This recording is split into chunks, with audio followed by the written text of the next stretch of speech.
So thank you Sorry. guys one more time for being here. Give it up. Yes. Let's go. How are we doing on sound? Good? Good. Awesome. Online's good? Great. Well, let's tap in. I'm Keven Stirdivant, owner, founder of a tribe called KASE Real Estate. And I've been in real estate I've been in the industry for 25 years. Since the year 2000, I got into real estate kind of on accident. My passion was music and skateboarding. I was a junior in high school and I got the news that I was going to be a dad, which shifted my focus a little bit. And now that young one has made me a grandpa right there. Eli, make some noise. And so, I got the vision for KASE in 2012 at the very end of the recession. And it just felt like I had done everything that I thought the industry was going to do. Like I worked hard and I spoke on all these panels and did all these things, but for whatever reason, at the end of 2011, beginning of 2012, something was missing for me so much that I wanted to leave the industry completely. And a mentor of mine named Thatch coached me into making this vision of KASE that really bridged all of my passions together, from architecture to personal development. And I said, you know what, I'm going to give it another 18 months. And fortunately, two major things occurred at the beginning of 2012. Instagram and the market shift. And that was really all there is the vision, a tool to market myself, and then the market shifting. And by 2015, it was a real thing. So that's kind of the quick story in a nutshell. Phil? Nice. So, Phillip Di Rocco, I am a partner in Sovereign Wealth Advisors. My CEO is behind me, kind of cheering me on. And then I'm also a founder of Wealth 365 Advisors. Basically, we're just here to specialize with small businesses, helping them financially and small businesses growing and getting the best results. So I met Kev. Oh, excuse me. So this is for my attorneys out there. This is for my compliance. This is everything I say here is my opinion. Go talk to your CPA, your attorney for all the analytics behind it. But here's our disclosure. Excellent. Good. Got the workbook here. Yeah. So if you guys should all have a workbook. Those of you guys online, download it. Download the workbook and keep this. Here's what we know for sure and why even the purpose of the workbook. We forget 65, 75% of what we hear in 90%, right? Yeah, I forgot what you were just talking about right now. Me too. And we really want you guys to internalize these things. I'm not a pro at any of these things by any means. Phil has just been very instrumental in helping me understand that it's not about what you make. It's about what you save and how you have it grow. And so we really want you guys to be able to internalize these things. So make sure you have the workbook. All right. So who here is a real estate agent or mortgage broker? Show of hands. Real estate agent? Awesome. We're in the right room. Just making sure. Okay, so what most agents get wrong? Let's start with that. What I think most agents get wrong is that we think that the more money you make, the more your bank account grows, your financial stability, your wealth grows. My whole goal, my whole dream, when I was at Century 21 in 2004, my broker gave me a book called Millionaire Real Estate Agent. And it was the year 2004. And I was making maybe $150, $175. And this whole book was all people making $1 million a year. And that became the goal. That was the answer. You make $1 million a year, that's going to solve all my problems. I'm going to be rich. It's going to give you more problems. Yes. And so that was my North Star. That's what I focused on. I made some good money by 2006, and we'll kind of get into the whole cycle. But what I learned after earning 7 figures plus for about 5 years straight is that it was not the answer. Not for me. Not with the knowledge and education that I had at that time. Making $7, $8, $9, $10 million was not the answer. And so there's 4 big money problems, right? And so these are the 4 big money problems that we've seen and that I personally experienced. Number 1 is there's no retirement strategy. I know y'all have been on Broker Preview, whether in Beverly Hills or in Newport Beach, and you have seen an individual and you saw a flight of stairs, and it's an agent. You know it's an agent because there's a big ass sticker on the side of her car. And there's a staircase going down, and you thought to yourself, this is not going to be good, right? This is not going to be good because this sweet real estate lady or sweet real estate dude, you could tell is no way going to be able to make it down and up those stairs. That agent does not have a retirement plan. Okay, has anybody ever experienced that before? Like, dang, this person is still out here getting it. Grinding. This is why I can guarantee you, and that agent did not think at 89 years old they were still going to be going out on Broker Preview. There's no retirement strategy. There's no exit. There's no plan. Your whole career, if I just make more, I just make more. So that's number 1, no retirement strategy. Number 2, there's an income versus wealth confusion. If I just make more, then I become wealthier. That's a lie. Number 3, the tax scramble. Oh my goodness. It's a huge I one. thought, I remember my very first deal. I thought I had made it. It was $725,000. It was in the year 2004, and it was to a buddy of mine. It was FHA financing. He owned a clothing company, showed the house, only showed him 3 houses. I got a check, and I remember looking at my check, and after my split and everything, it was $16,500. I was like, I thought the numbers were wrong. I was like, they made a mistake. My previous single check before that was maybe $8,000 or so. I worked for Mike Ferry. Anybody heard of that guy? It's Tom Ferry's dad. And so I'd never seen a check without, there's no Fed thing here. There's no CA taxing. Oh, that's $16K. I somehow managed to spend 17. And I did that. I did that for years. So, tax scramble. Number 4, feast or famine. The first thing that I think about, this is really funny. When I see feast or famine, back in the day, before KASE was even a real thing, in the year 2013, and I was at Pacific Estates in Long Beach, Keller Williams Pacific Estates in Long Beach, and it was a crew of us. This was only my 2nd year doing good. Caesar was there. I don't even know if he had his license yet. Like 3 or 4 other people. I don't even know if they were licensed. They were just hanging out with me.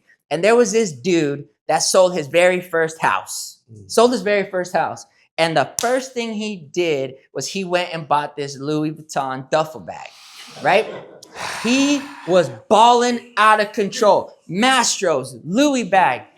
2 months later, he needed to sell that Louis bag, and Caesar bought the Louis bag off of him for half the price. Feast or famine. That's how it goes, because you get that big old check. And especially if you're around here, a $2.5 million deal is a small one. So you're getting checks that are $50,000, $60,000 with no taxes taken out. And you think you made it. And you just forget. These are the 4 things here. All right. So these are the real estate agent money personas. I want you to think about who you might be. We're all one of these people. As a real estate person, you're one of these 4 individuals. Number 1 is the avoider. If I ignore it, maybe it'll just work itself out, right? You don't track your income or expenses. You're scared of taxes or often behind on payments. You have no retirement plan or emergency plan, and you use your personal cards for business purchases. Okay? I won't ask anybody to say if you are an avoider. Number 2, you are the overspender. I make good money, but it's gone before I can keep it. I have helped so many individuals who are under 27 years old receive a $50, $60, $100,000 plus check. And when I hand that check over, who was here in the season where we would play the money song when I would hand over a big check? That was kind of fun. We should bring that up again. It was kind of fun when the check would come in, we'd hand it over. But every time I hand it over, I was like, Lord, please, I hope this person doesn't do it. Then you see the new watch, then you see the Porsche, and I'm like, oh my God, bro. Remember my assistant in 2016 got a Porsche. I'm like, dude, you make $3,300 a month. Dude, a Porsche. Okay. So that happens, right? The overspender.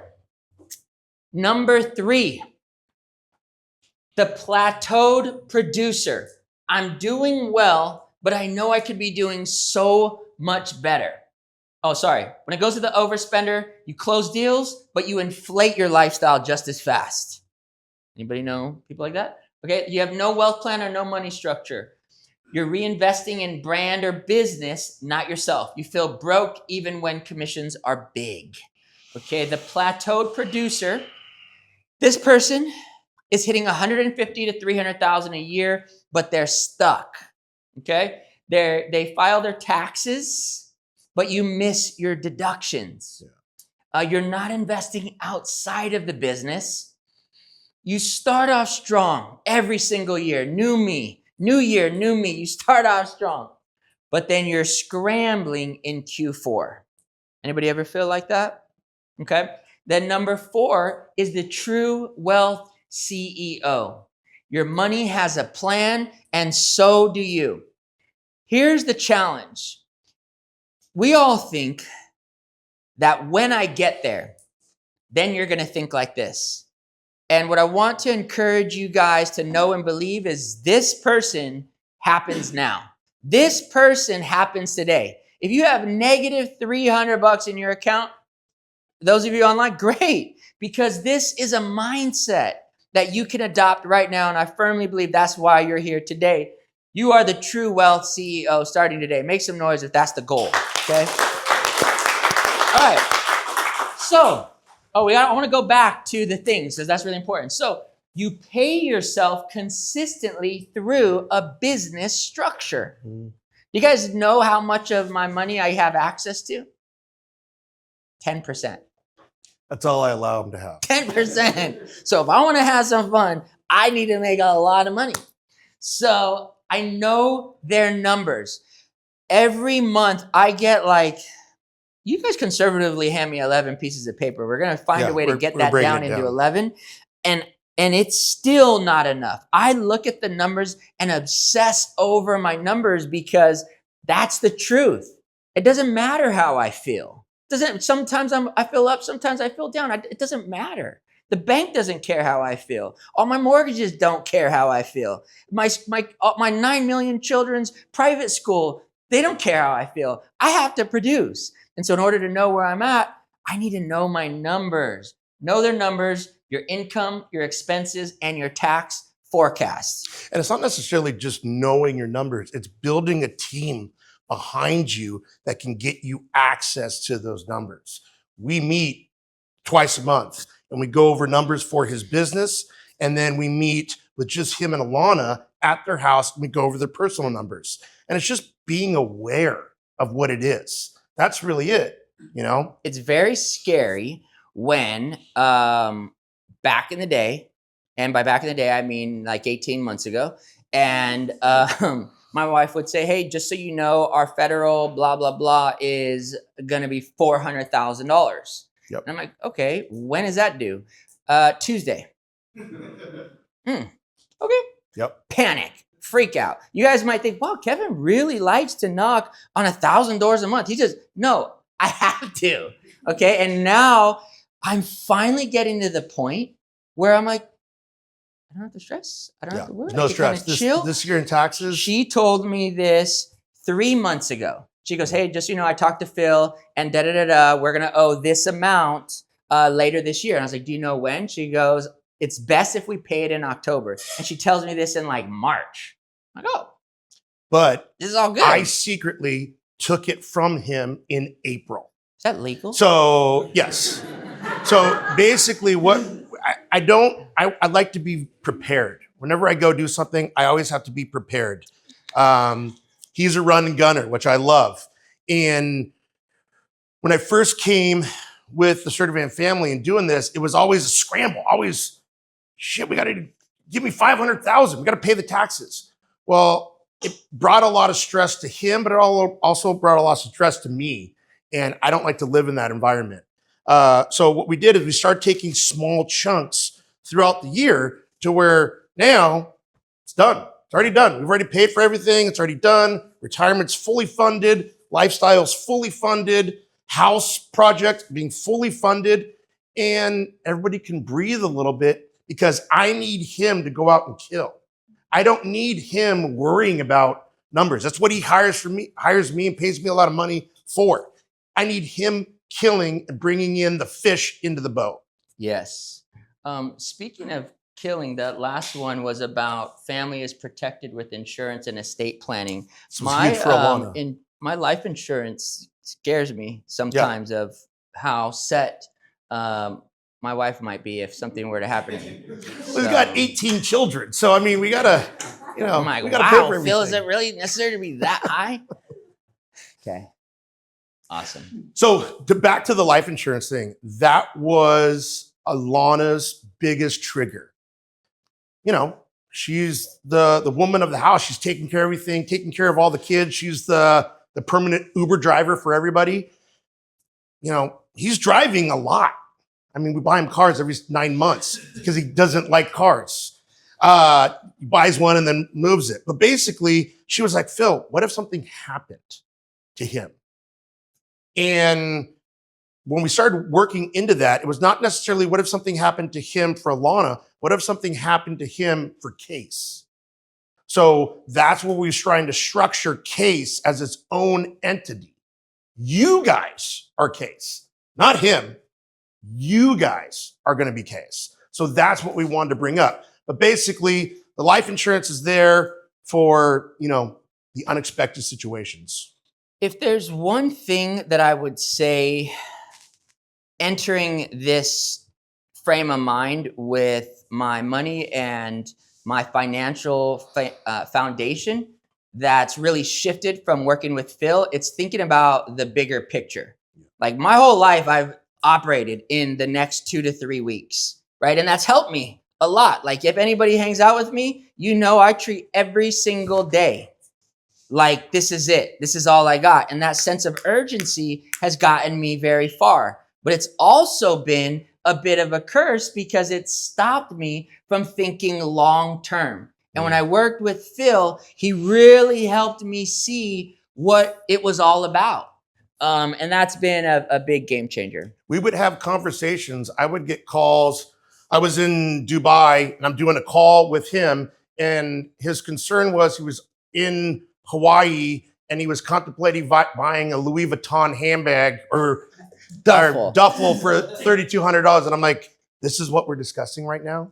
Stop it. No, I didn't want to call you. No, I know, I was but you told did. to call you. Exactly. So his wife told me. So that's what it's all about, is building a team behind you that you can go to. The most, I think, for a man and woman right now, the most important thing you can do, most important decision you can do is who you choose as a partner. Having a strong partner behind you and then building a team behind that, lets you get freedom. Let's go. Let's go. Okay. So let's talk about the journey. All right. So we're going to breeze through this. And so this is really what the process was like for me. So in 2000. And hold on a sec. Yep. Before you start, we got to give it to this man is giving you guys an insight to his numbers. I feel really weird. Yeah, this is very powerful, but also very humbling. So, yeah. All right. So show you guys this. This is your guys' idea. So, okay. So 2003 was like, Eli was born in the year 2000. I got this job at Mike Ferry and I just wanted to dominate. I wanted to crush. I became the #1 salesperson. When I started at Mike Ferry, I was still in high school and my salary was $1,500 a month. And I would get my check and I was like, wow, taxes, this and that. I think I was getting like $600 every 2 weeks, right? And I was still in high school. Eli's born. I drop out of high school. I never go to my senior year, and that was it. And I started to work full time. The sales manager, I had already become friends with them, and I don't think Eli was even officially born. And I just remember telling him, dude, I'm ready to work here full time. I know the scripts. I know the dialogues. Like, I'm ready. You see what I'm selling. And at this time, I'm selling tape programs. I'm selling, it was called the Superstar Sales Retreat, which was $500 to go to.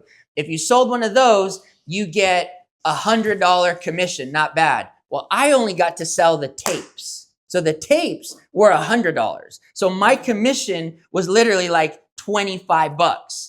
And I was selling the crap out of those. And I was like, bro, I'm ready to do this full time. And he goes, what about school? I was like, oh, I'm done. He never asked me if I graduated. Never. He didn't know this for like 2 years later. And by then, I had graduated to selling a program called one-on-one coaching, which was a $12,000 program. And for that program, I got $500. $1,000 if you could get somebody to pay for the whole year advance. I started making $15,000 to $20,000 a month at 20 years old. And in 2002, I made around 200 grand. In 2003, my sales, 200,000, 20,000 a month, selling seminars and coaching. I spent all of it, every penny. Fortunately, I was in an organization that took out my taxes, right? But I ended up getting fired from that company at the start of 2003. That's the same year Tom, the son of Mike, goes and starts his own company. The company just kind of shifted. I scrambled a bit, and being fired from that company is what pushed me into real estate, which took us to 2007.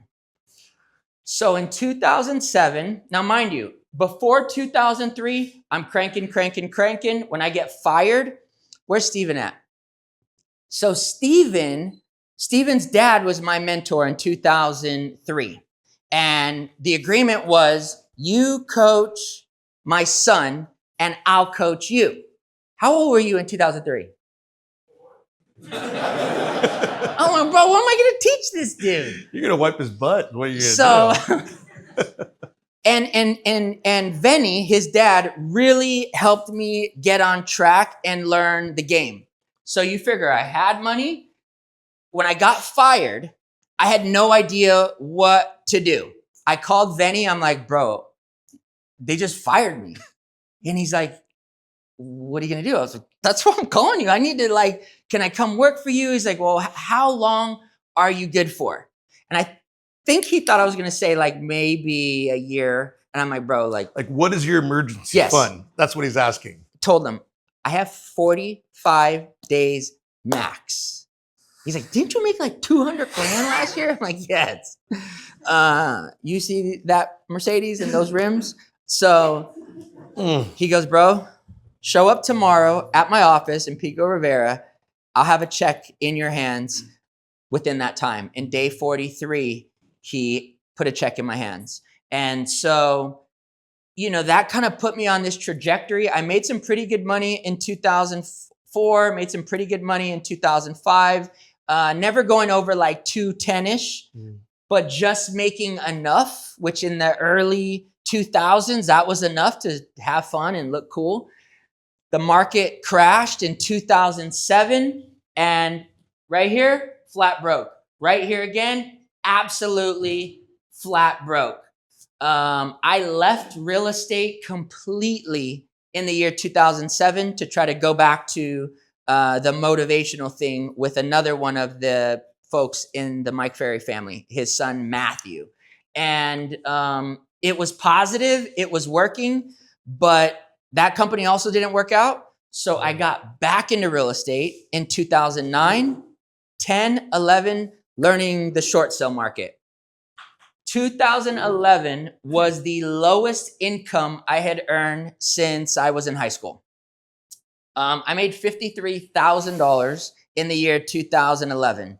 Eli was 10 years old and Azella was a couple months. I hadn't paid taxes since I left Mike Ferry. 2007, 8, 9, 10, 11. 5 years of not paying any taxes. In the year, if anybody was in business in the year 2007, 2008 to 2011, it was pure survival. Imagine showing a house and you walk into the house and there's a giant thing spray painted on the side of the wall that says FUCK, Washington Mutual, or Countrywide, or whatever it was. It was brutal. 50% of homes in that time were distressed. It was a brutal time. And I was broke as a joke. So 2012, I went through really one moment where my best friend had died in Memorial Day 2011, and my dad passed away at the beginning of January. And Alana and I split up. And I'm living in this apartment over here with Quinn, my brother, and Eli and Azella on alternating weekends. And I had no money. I had no anything. I don't even know if did I even have a car, Eli? Yeah, like sharing my mom's car, feeling like a loser when not that long ago, I was up. And it was like, how could I be here? How did I do this? And it wasn't just the money thing. It was like a knowledge thing. How am I here? And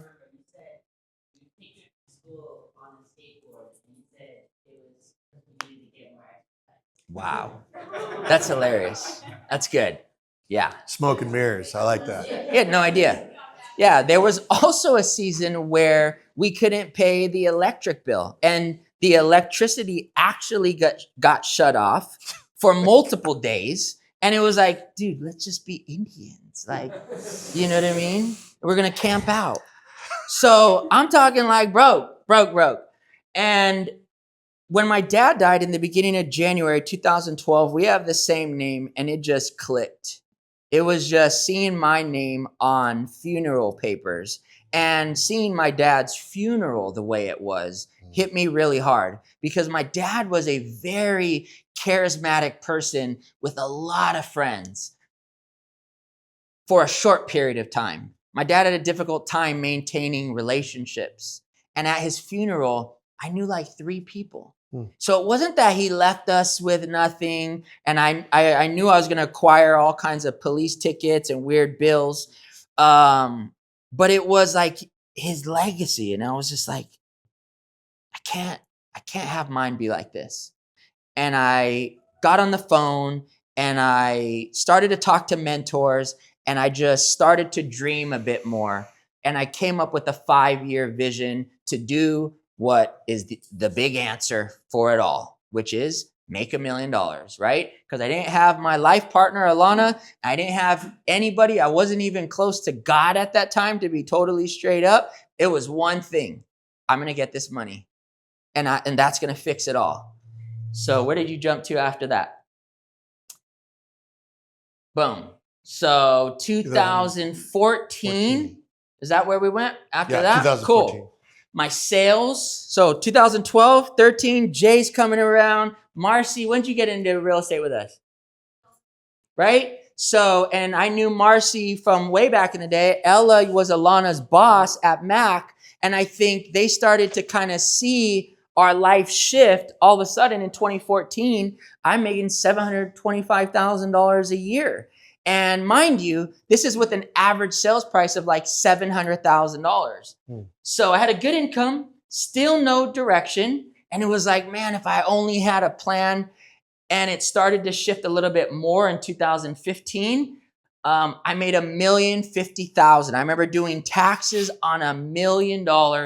I bought a home, and I remember like thinking about, okay, I made $725,000 last year, and I made $1,050,000 this year, and I made $300,000 the year before that. I've made $2 million in 3 years. Why did I just empty my whole damn bank account when my house was only $800,000 and I put 20% down? It's $160,000.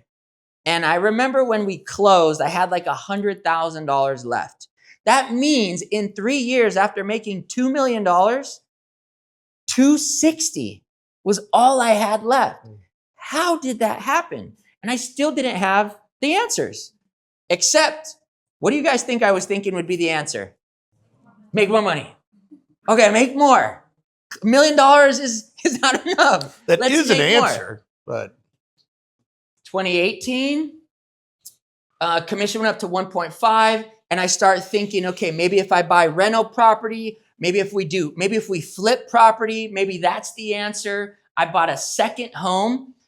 We bought a bigger home in 2018.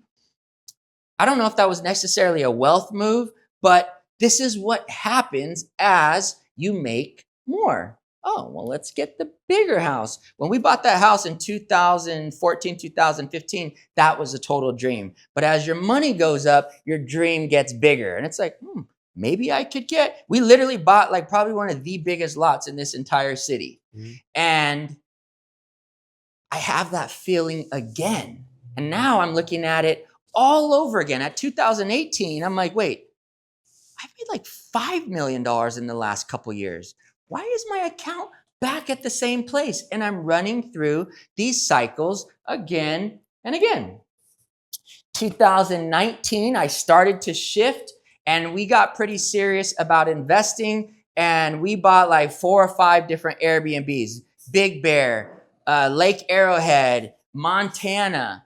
So we got serious about real estate investing, but still zero plan whatsoever for 401ks, life insurance, our will, our tax, zero plan besides real estate. 2022, I went through a little bit of a burnout. I earned $2.5 million in the year 2022. And I just remember feeling like, how is it possible that I am making $2.5 million a year, but I can't seem to see any more than $500,000 in my bank account? Where is the money going? So if anything, I just want to be an example to you guys that unless you have some kind of financial plan, you can make $2.5 million a year and have the same amount in your bank account if you make $1 million, $900,000. The only difference is that I want you guys to think about is, well, what happens if you do both? What happens if you do both? What happens if you make an extraordinary income and you have a wealth plan? So 2023, my sales don't go crazier. They actually went down. 2023 was the first year where my volume went down since 2012. And I'm sharing everything here. A lot of you guys have no idea what's behind the scenes, and I don't put stuff like this on Instagram. We only talk about the highest price home in the history of here. Oh, you sold the highest price here. Oh, we're number 1 in Costa Mesa, blah, blah, blah. Well, at the end of 2023, the reason why I had to call him for this bag, I'm in Oahu, and I don't look at any of this stuff. I just trust that my wife is looking at it all. And this was our first year that we really started working with Phil. So I'm in Oahu. I want to buy this bag. It was actually, I still kind of regret not getting it. It was beautiful. It was olive green Louis bag, the orange tag. It like literally was made for KASE. Oh, okay. God. Alana's like, call Phil. I'm like, for what? She's like, call Phil. So I call Phil, and Phil's like, so we don't want to freak you guys out, but you're in the red. You're in the red. I'm like, are we in the... So the red is, we always keep 6 months of our expenses. That's one of the first things that he started.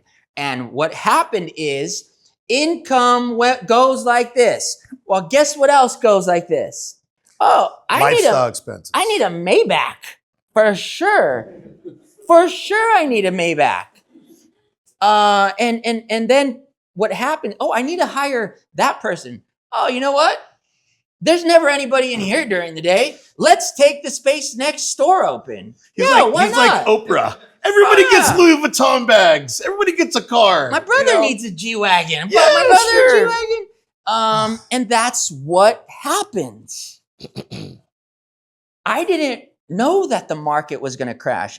It didn't crash. Take that back. But in the year 2023, there were 2 million less sales in America than the year before. It tightened up. It wasn't taking 2 to 4 weeks for a home to sell anymore.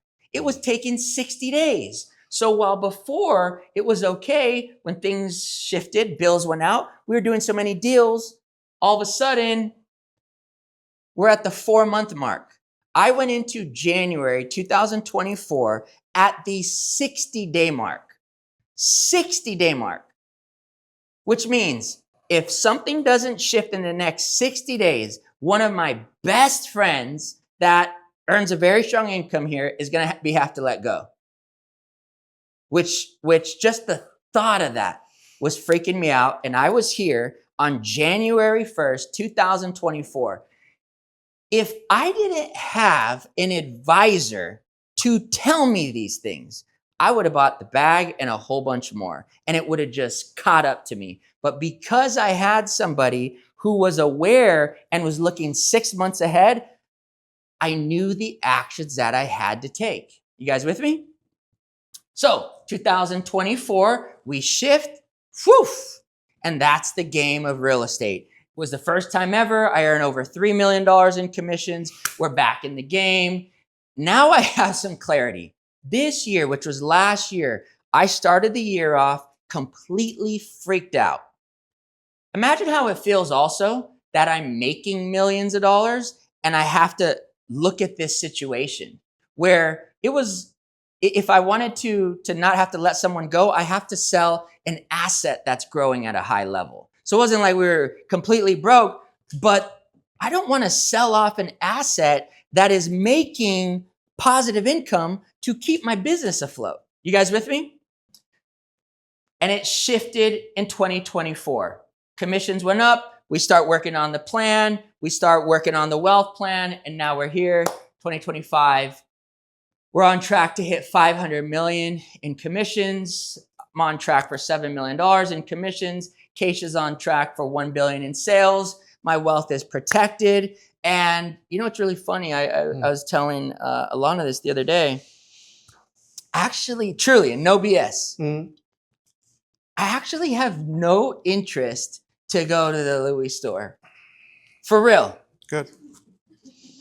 My job is done here. That's the whole thing is Phil's just trying to keep me out of the Louis store. So that's where we're at. And I'm not going to say if I accidentally just walk by. It's all good. It's just being aware. So here's the biggest thing. The biggest risk for the real estate agents that I see is they're scared because they don't want to do it because they think they're going to do it wrong, but it's just doing nothing. The thing about Keven that I liked when he came to me was he had something. He started some things, which gives me an idea. Okay, he's thought about this a little bit, but he just needed some help. He needed some boundaries. I just needed to pull the reins on him to get him on the right direction. Yeah. So what does true wealth look like for a real estate professional? This is what I do with all my clients. I always come back to this. This is my strategy that I've built for the last 21 years. I always sit down with the client and I go over the business strategy, the personal protection, and the growth and freedom. Okay? You guys need to know this because you guys are small business owners, right? And you got to act like it and you got to think like it. Now, business strategy, what legal entity should you choose? Should I be an S Corp, LLC, a C Corp? Going over your tax strategies and then knowing your cash flow, knowing the P&L. I see this a lot with my business owners. You guys don't look at your numbers. You have to know your profit and you have to know your loss and you have to be real with yourself. It sucks sometimes, but you got to be real. Then moving into the second pillar is your personal protection. These are your insurances, like we discussed, life insurance, disability. But the biggest thing that I harp on most of my clients is the estate planning. Now, I'm not an estate planning attorney, but you have to. If you guys have ever had a person that you love pass away, especially in California, that doesn't have an estate plan, they go through probate. So just to get the assets that you're supposed to get, you have to pay the government 10% to get those. Well, why don't you just do an estate plan for $3,000, $5,000, and then it just passes and it's completely private too. So that's a huge thing with building a legacy also. How can we pass this wealth to our children and our spouse?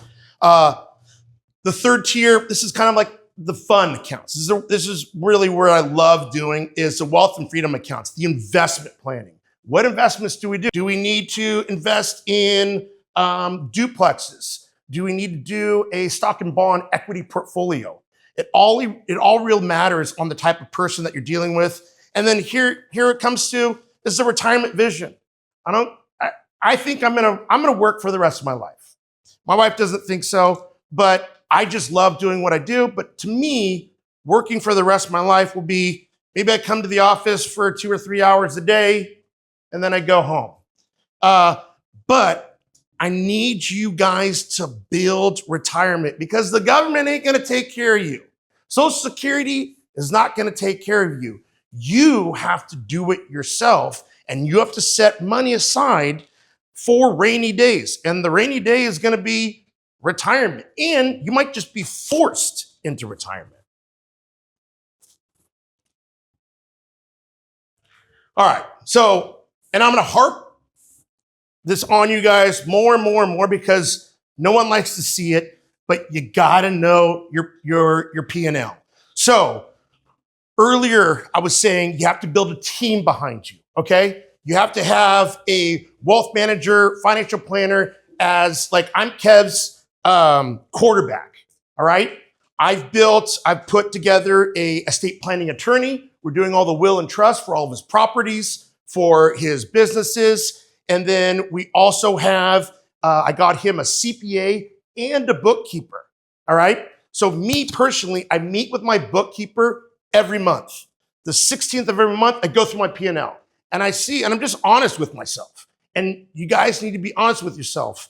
What I see in the realtor world, you guys all look beautiful.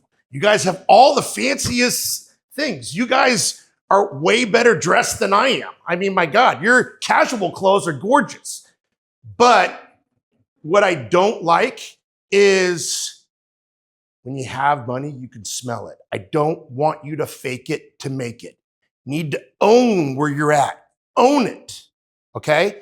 And put that money away. Don't buy Rolexes. Don't do that if you haven't done the work and if you don't really deserve it. One thing, which he gets mad at sometimes, but I'm a huge advocate of owning everything that I provide for my client. Duplexes. I own a bunch of them with my business partner. I've been through the good times and the bad times with those. Investment strategies. So I'm a big proponent of owning what I pass on and sell to my clients. What I really want to get to you guys is own a home. Why don't most of you guys own a home? Now, it's a huge entry to get in there. I get it. I understand. But build a fund to get you there. Have a goal for that. Yeah. So here's a snapshot. Kev was a mess when he came to me, all right? Now, he's doing a lot better, but one of the biggest things, the story that I always like to tell my staff is, so I knew Kev, we met years ago before COVID at this Rad Dads Mastermind. A bunch of dads, and we got together and we talked business, whatever. Actually, we just talked about our problems. That was my goal for it.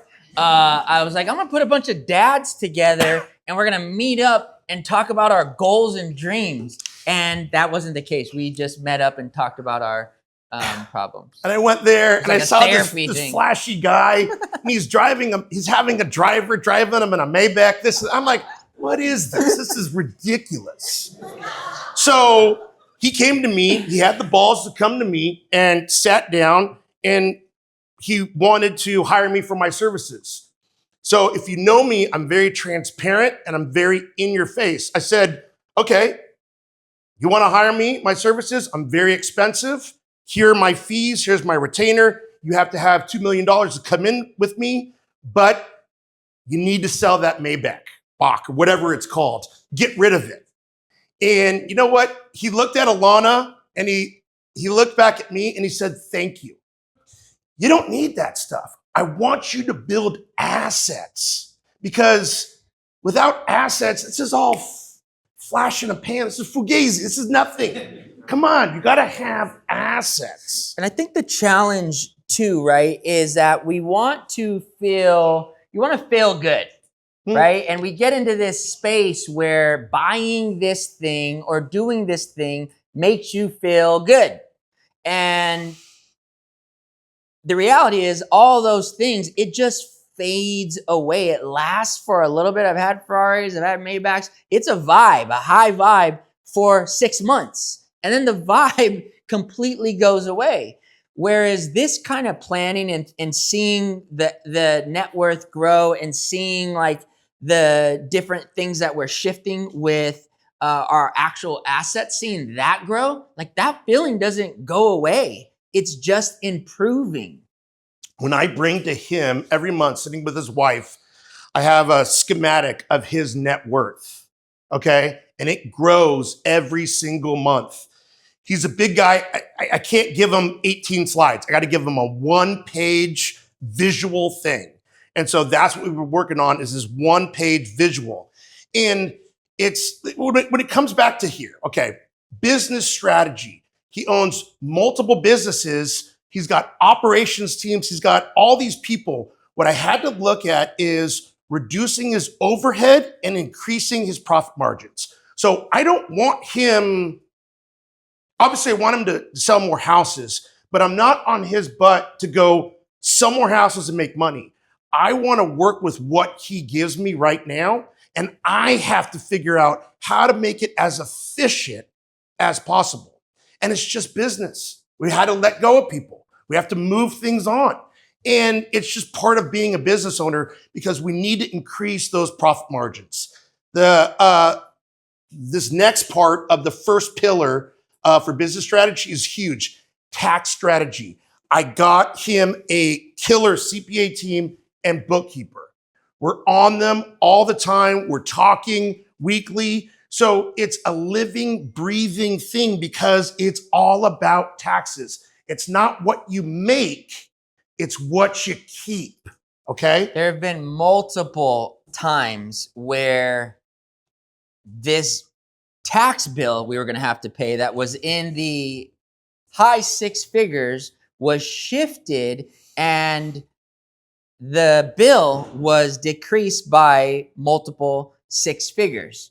And it just was from different ways of moving things and balancing things out, where I'm like, what in the world? And it just creates that knowledge, and that skill set creates this breathing room where I'm like, oh my, I just wouldn't have known how to do that. So here's the biggest thing. He makes a lot of money, so he's going to pay potentially a lot in taxes. I figured, instead of paying the government that money, how can he keep that? So one thing that we just opened up was a supercharged 401k plan, profit sharing plan, and cash balance defined benefit plan. So I basically have him and his wife, and as a gift to all the employees that are W-2, puts away about $500,000-$600,000 a year into that, which is going to pay that to the government anyways. So how can I open up these tax advantage accounts to help decrease his tax liability? The next thing is going over his Airbnbs. Okay, how are they structured? Do we have one LLC open them? Do we have multiple LLCs open them? So we had to figure out what was the best persona of kind of getting that through. Personal protection. So this is just kind of the easy stuff. This is just plain vanilla insurance. So I wanted to protect him more so for his wife. His wife's come to me and said, if anything happens, I've had many clients pass away. If you've never been through that situation, it's very traumatic if they don't do this planning. And then now you have a wife with multiple children and no income coming in. It's very tough. So we protected him with these safeguards. We got him a bunch of life insurance, strong disability policy. So if God forbid he's not dead, he's disabled, he's at least bringing in tax-free money that will help him get him through his lifestyle changes, Estate and legal protection. This is a must for every one of you guys, okay? Everyone needs a will and trust. If you want to do it, you can go to LegalZoom and do it for like $600. Just do it. If you guys are owning properties, you definitely have to have a will and trust. Or I've got a bunch of estate planning attorneys that you can go get it done, but this was huge. So yeah, this is me. I had him sell his Maybach. I never even got a red in it. Bro, that thing was sick. Yeah. That thing was sick. And I made him sell his Ferraris, and I just wanted him. So this is another reason why myself has mentors. I have a mentor in my financial life, which is my wife. She structures everything for me.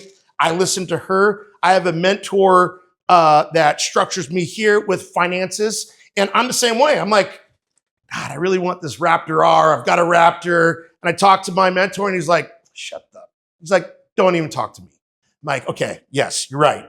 So we're all human. We get it. Now, the one thing that I have done for Keven, because I know he loves cars.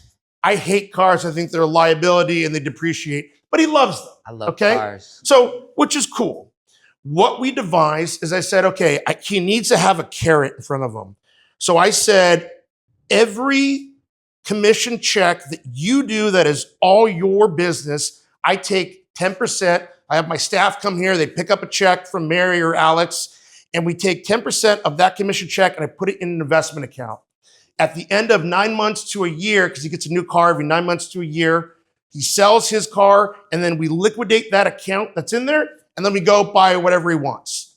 Now, his last car he got was that electric. I hated that car. I told him not to do it. Yeah. So, sometimes he doesn't listen to me. It's okay. It's okay. It's okay. I say the But I rosary was for him every trying to night. be smart after selling the Maybach. Yes. Yeah. Yep. Yeah. So here's the thing. You're not going to be perfect. No one's perfect. You got to just try. You got to step out there and swim with the sharks, but you have to manage yourself and you got to be real with yourself.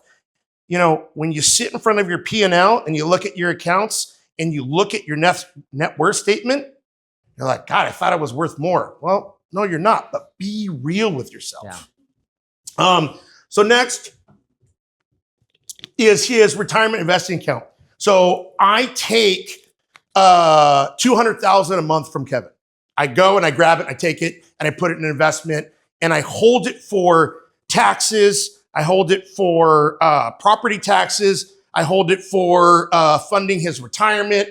We just, out of sight, out of mind. And if I don't do this, then he sees the money in his account, and then he might go buy other things. So that's why I'm such a big proponent of building a team. The next thing is he's got 18,000 children. So we open up college funds for everybody. We're really working on, another series that we kind of discussed, and you guys let us know, is we want to get our children up here because I've got 2 children. I've started them investing and they're 11 and 7. If you guys would like that, to see what can we do for children? What I've noticed in school, when I was going back to school many, many moons ago, they don't teach you this. They don't teach you investing. They don't teach you dealing with a credit card or what's an asset versus a liability. That's something that we would like to do and present with his children, with my children, and at least just give you some ideas of what to do and talk to your kids. I'm a huge, huge proponent of being transparent with my children with all my assets. we talk about it. We're driving wherever. Okay, we own all these properties. We've got this coming in. Dad's got these different types of businesses. Mom's got this type of business. Just so they're aware. Most of the kids I see nowadays, it's sad. They just have no idea. They can do calculus, but they don't know how to manage a credit card.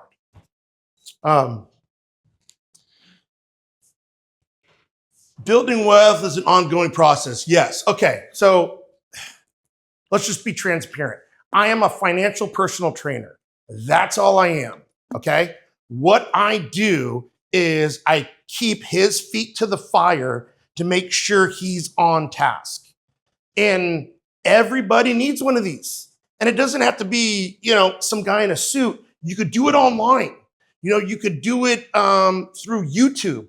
But I know that I'm not going to go work out if I haven't paid this trainer, haven't paid this class money to go, because I'm like, I get lazy too. You definitely see too how quickly time flies, because we do a couple meetings a month, but the big one every single month, when it's time for, and he's, hey, see you in 2 days. I'm always like, the hell, we just met. And it's just that time goes by so fast. And so it's been really instrumental, because no matter what, we meet, and I will get a little squirmy sometime and he's like, well, we have to meet. Yeah. Damn, we do. Okay. You have to do it. You have to do it.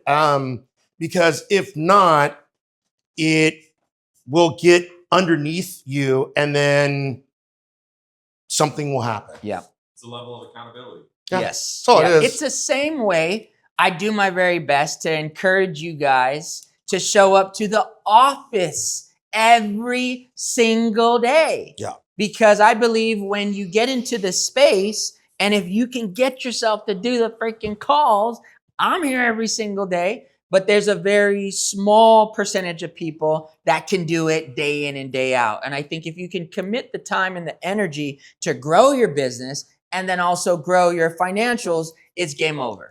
The thing is guys, COVID's over. All right. We got to get back to the office. We got to get back to the space.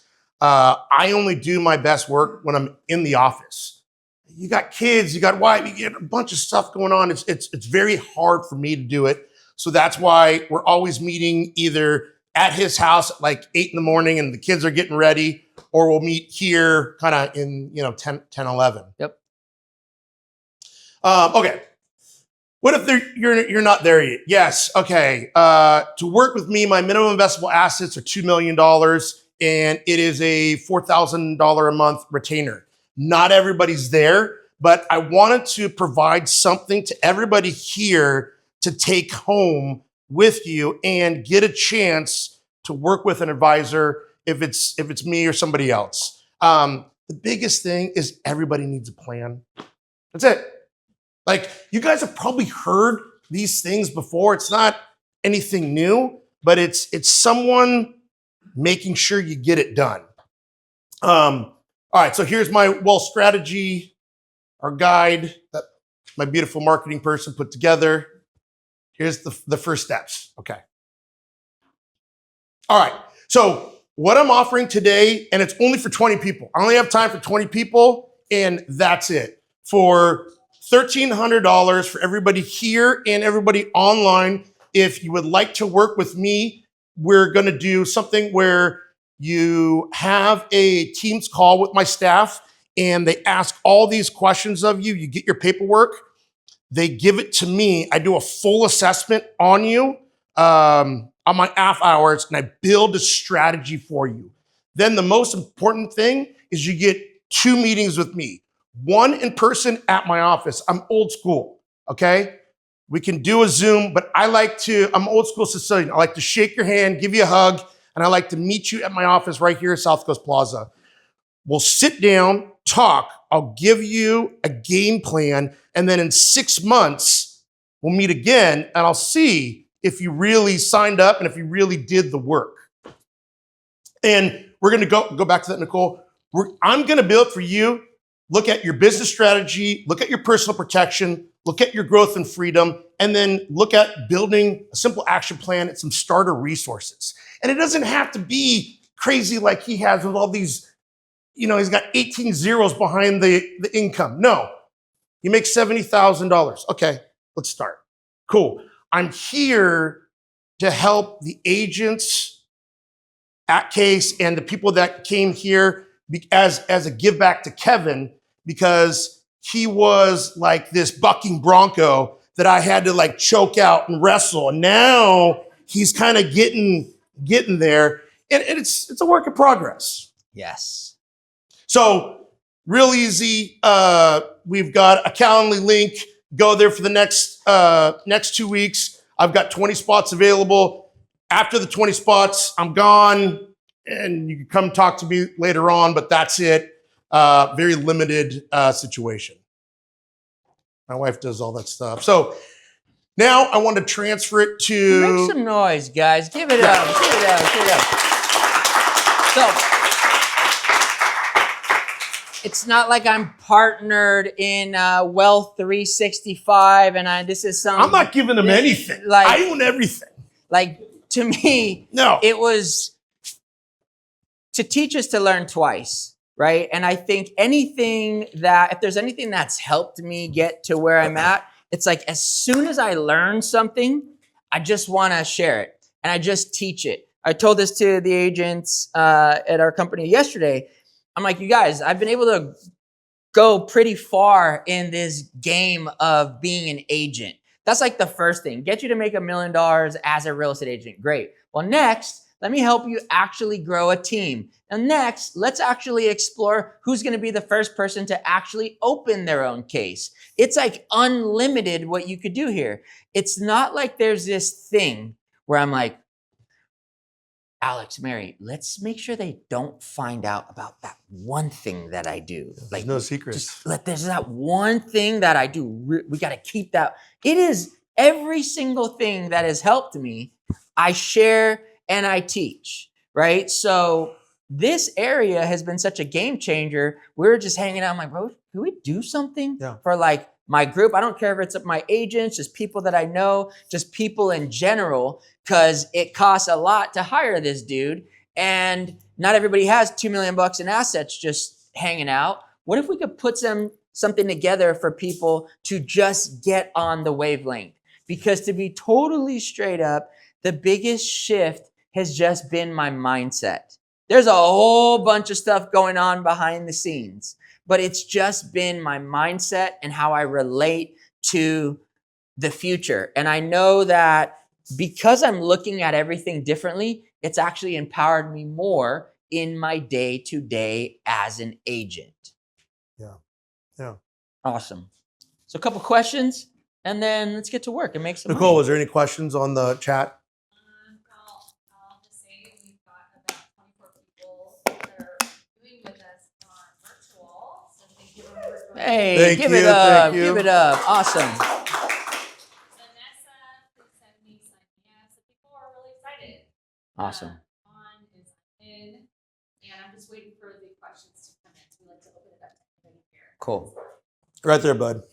Can you talk about the pros and cons of kid planning, 5-20 plan, or whole life insurance? Kind of what you think about. Yeah. I have a 6-year-old, so I have a whole life. So I've done them both. 529 plan is basically a college investment account that you can put money away for your child for their qualified education, and all of the growth, once you take it out of there, is tax-free. You could also do buying your child a 10 or 20 pay life insurance. I've done that too. Like I said, I'm a huge advocate of whether I like it or not, I have to purchase what I'm providing to my customers because I want to live it, breathe it, smell it. So I had a lot of my clients asking about whole life policies, cash value life insurance for their children. I bought one for both of my children. The main reason why I bought one, especially for my daughter, was because I know I'm gonna have to pay for her wedding. So I figured, why not put an account together to where it forces me to save money for this experience later on. There's a bunch of pros and cons to it, like anything, but really it's just get an account. Just start.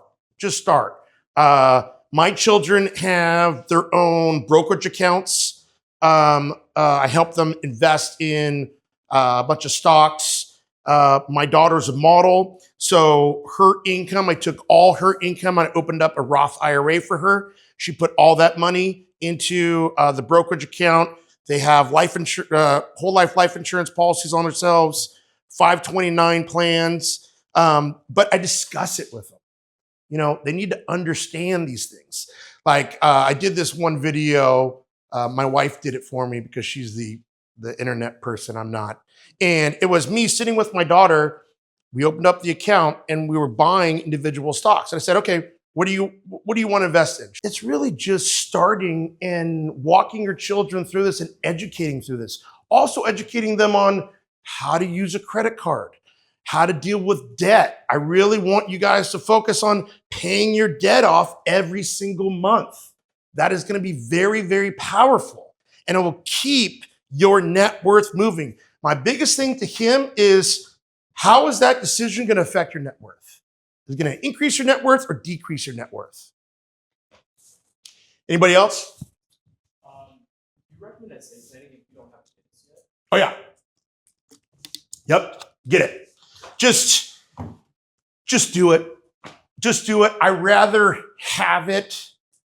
I mean, is it, necessary? Maybe not. I would definitely speak to an estate planning attorney and get their opinion. But for me, the reason why I like it is because everything is all wrapped up. And then you also have these questions that, like, we're going through with them. And I said, how do you want to be buried?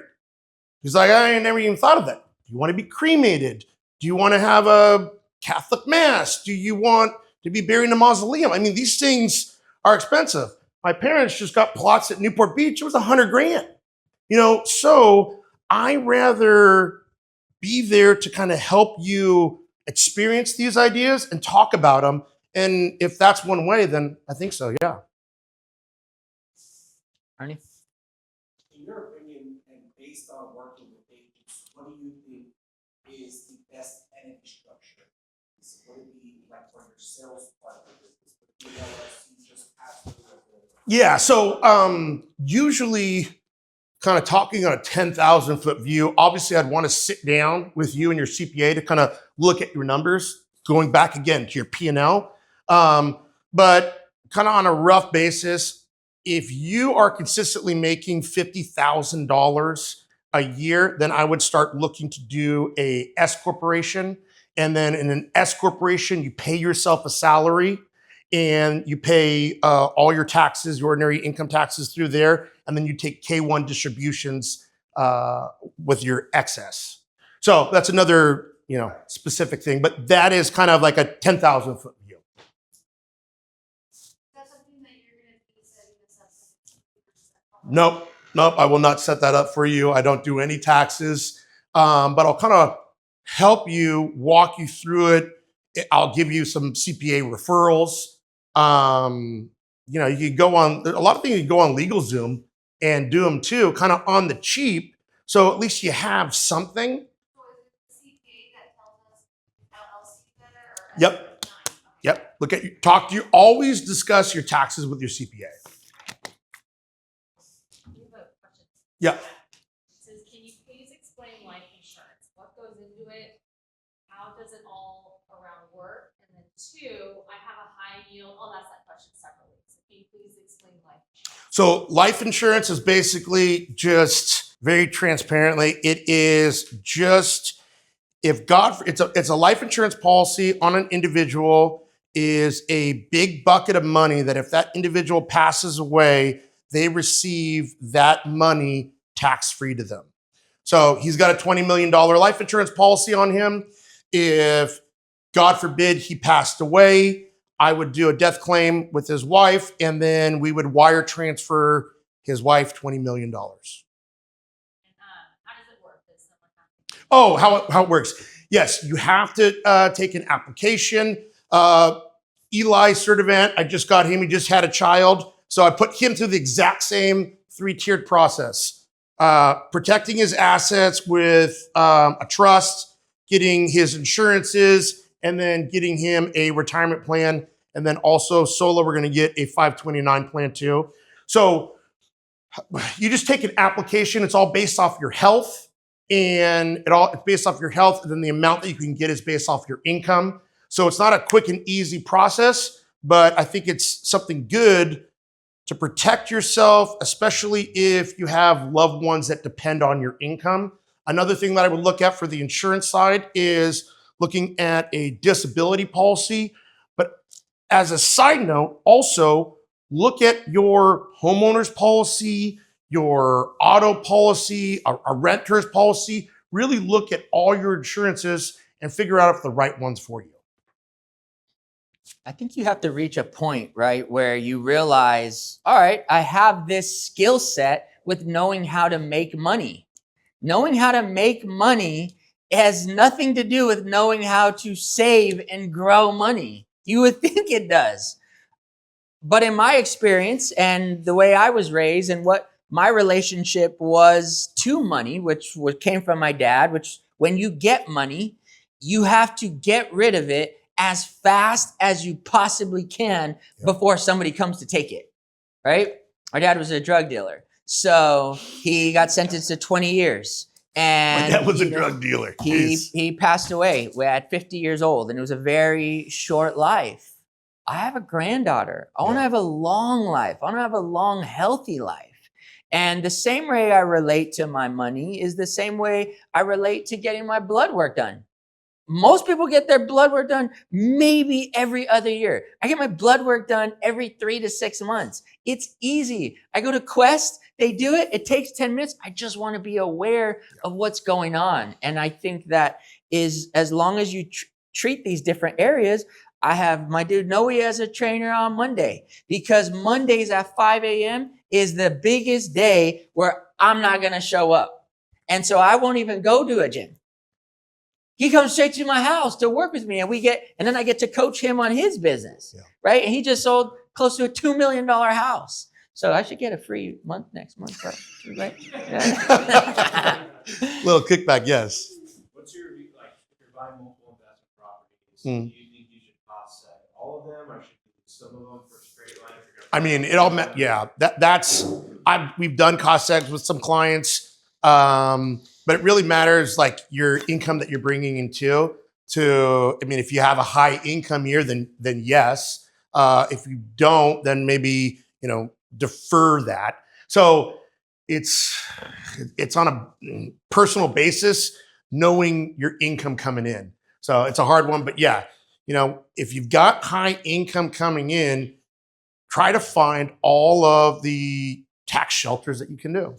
Totally agree.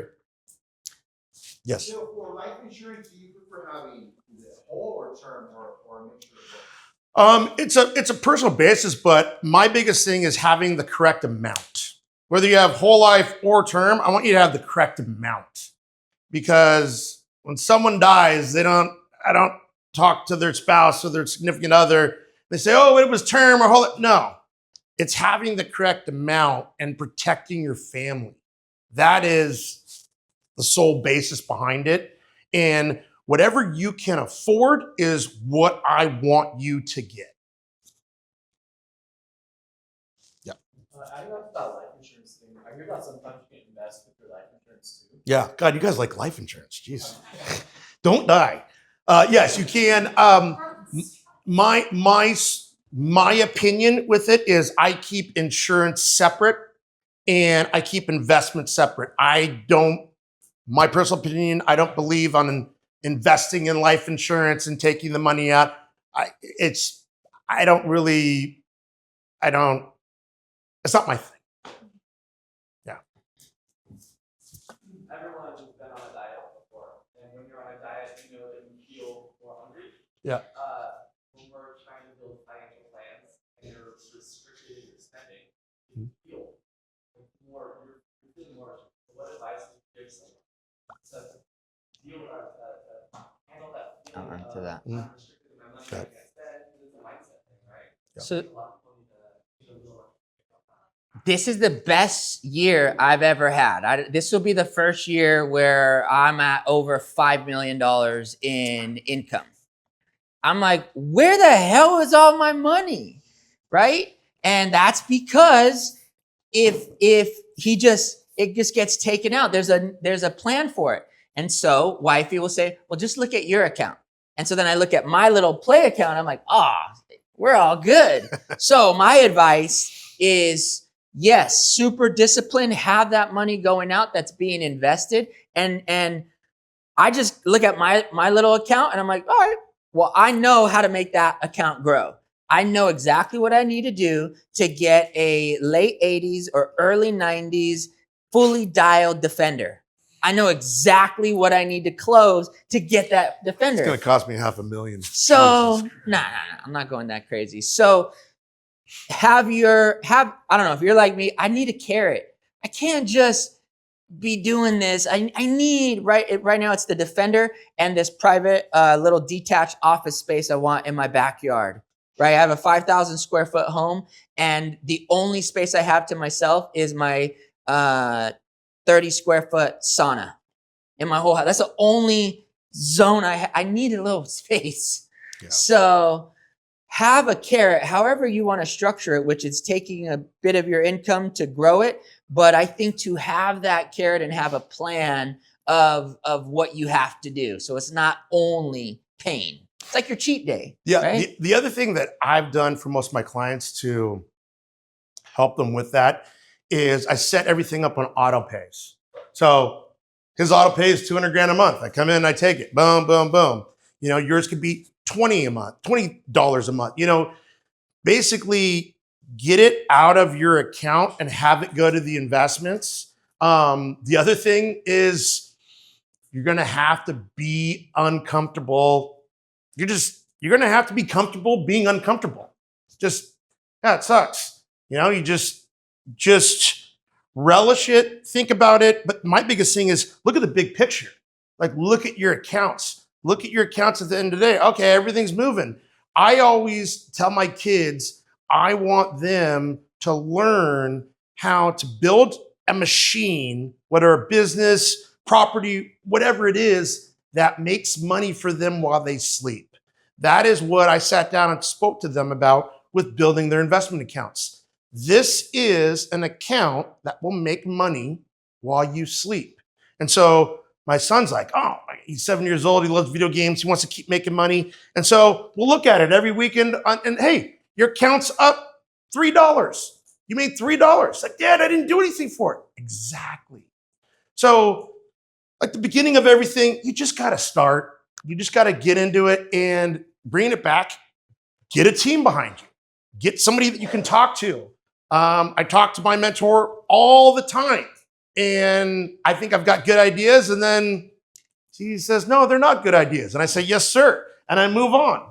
So, but really have somebody that kind of help you through your process. Yes. I have two questions. One is, how many accounts would you suggest for somebody trying to be really disciplined in that? And do you suggest accounts at different rates?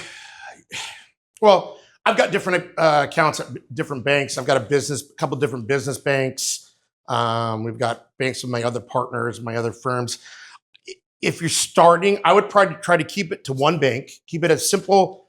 Just keep it as simple as possible. One bank, and then build each account for a specific reason. Don't get like this guy. He's got like 18 accounts. I look at his accounts. He's got a dream home account. This account. I'm like, don't get out of the whack, but really just for the big things. Retirement. Have one retirement account, you know, and then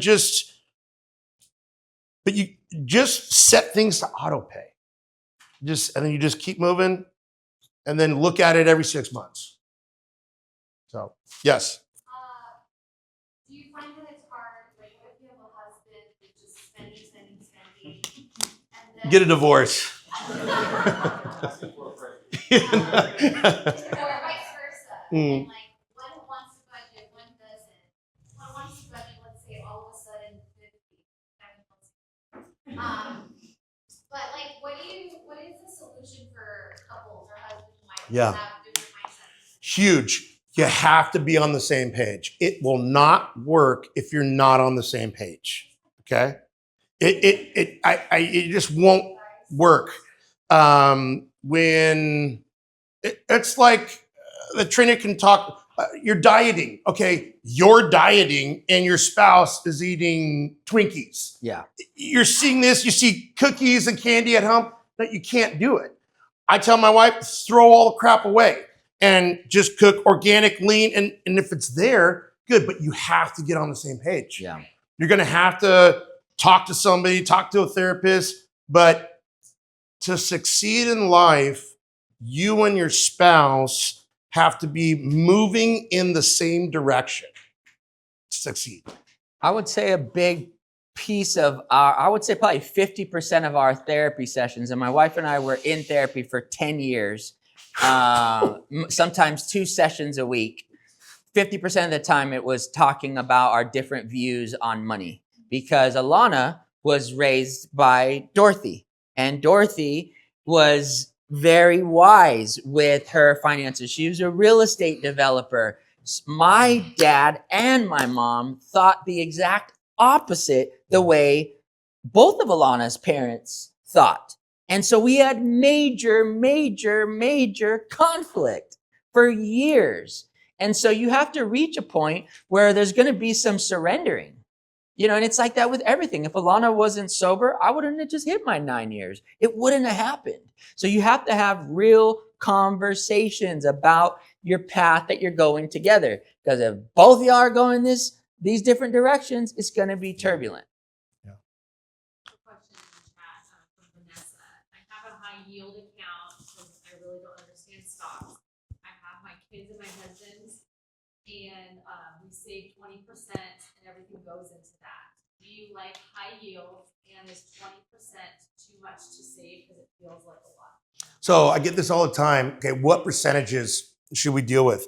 He would call me and ask me, Phil, with his wife in the car, we're just driving. What amount of money, what percentage of my income can I just blow? I said, none. So here's my methodology. I do the 50-30-20 rule. So 50% always goes back in your business. First and foremost, you have to pay yourself first. Before the government, before your wife, before you pay yourself first. So to get back to that rule, 50% goes back in the business. 30% gets put away for taxes. 20% goes into your personal wealth program. And just do those numbers. Each month you get paid. Well, you guys get commission checks, but really know what comes out and put this money aside. You don't want the IRS after you. What's the tax disadvantage? I know, like real estate, 1099, we don't get certain taxes. I know this is a tax question, but like most people who are W-2, they get, they retire and then they get, what is it? So all those things are those things that we should have also. So yeah, as a 1099 individual, you have to pay all your taxes. So that's why I'm saying, if you don't have like an S corp and you're working with a bookkeeper that you're paying your taxes every single pay period, I would then just set aside 30% of all your income that comes in just for taxes, so you can pay that off at the end of the year. Do you have a preferred retirement account, like 401k versus? No, for you guys, I mean, for most sole prop people, like realtors, I'd probably say start a SEP IRA for sure. SEP IRA, an IRA, a Roth, just start something, put something away, and then get in front of your CPA and go, hey, how can we decrease this taxes? Well, what if I put money in this IRA? How much will it decrease my taxes? And over years and years and years, you're going to be like, oh, there's a couple $1 million in here. Okay, great. Because no one's coming to save you. No one. The government, Yeah. no one's coming to save you. You got to protect yourself. You got to save yourself. And If you have more a family, And more money's not the answer. no. It helps. It helps, but there's just other problems with it. And But- it's easier to start small to kind of build these ideas behind it and then move them into making more money and understanding that. It's a little complex. I think like this, as the saying goes, wherever you go, you take you with you. So if you're broke at 80,000, I think you're going to be broke at 1.5 because it's a mindset. So as you make more, oh, let me get this. Oh, let me get that. Oh, and it just happens.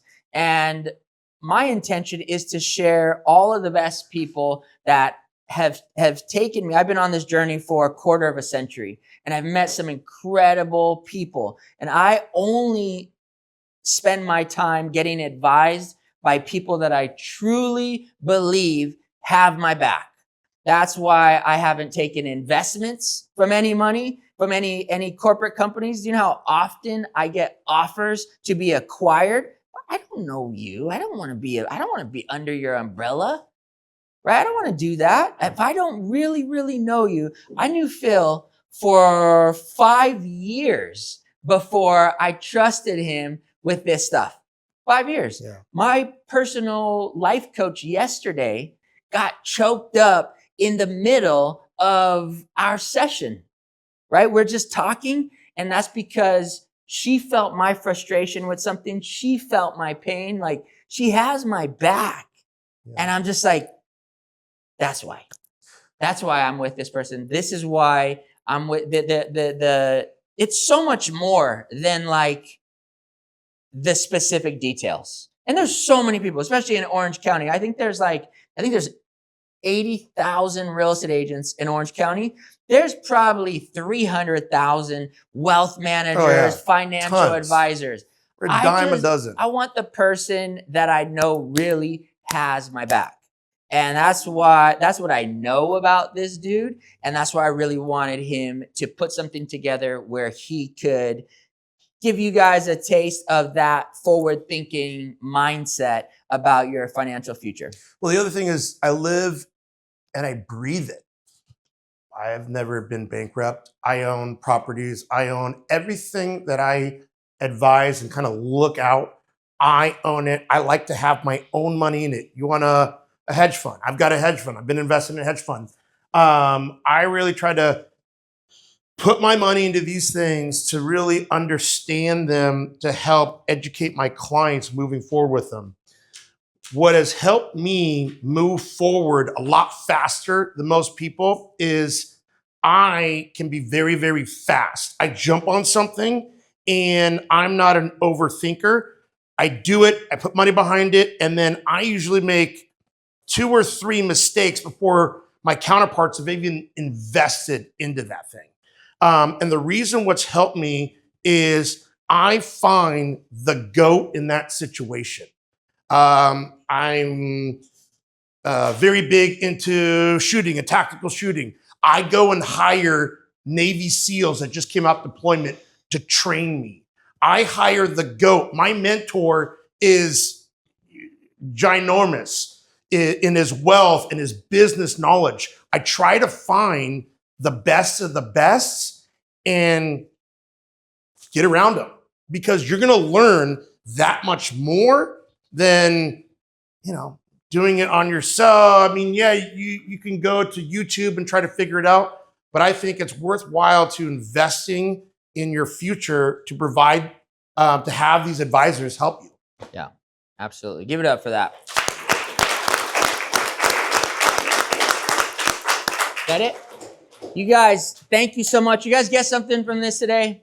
Yeah. All right. At the end of the day, make some noise. Give it up. And again, I think the stronger and the more clarity you have, right? Because it can be very frustrating when you feel like you're going and you just feel like you're in a hamster wheel. Yeah. Everybody feel like that? You're like, what's happening? And all that's really happening is you don't have a clear plan, right? So it is a hamster wheel because you're just you haven't put the plan in place. So the goal is to encourage you guys to simply make a financial plan, whether you do this with Phil or you just take on some of the disciplines of, all right, here's the deal. Every single check, I'm taking a percentage and just shoving it over here no matter what. That's a start. And then work on your will. Then you work on your trust. Then you work on all the estate planning and everything else. But I think just treating your wealth as a crucial equity. It's one of the 7 equities: mind, body, soul, family, friends, business, and wealth. Anything else? God bless you all. Thank you, guys. Let's get to work.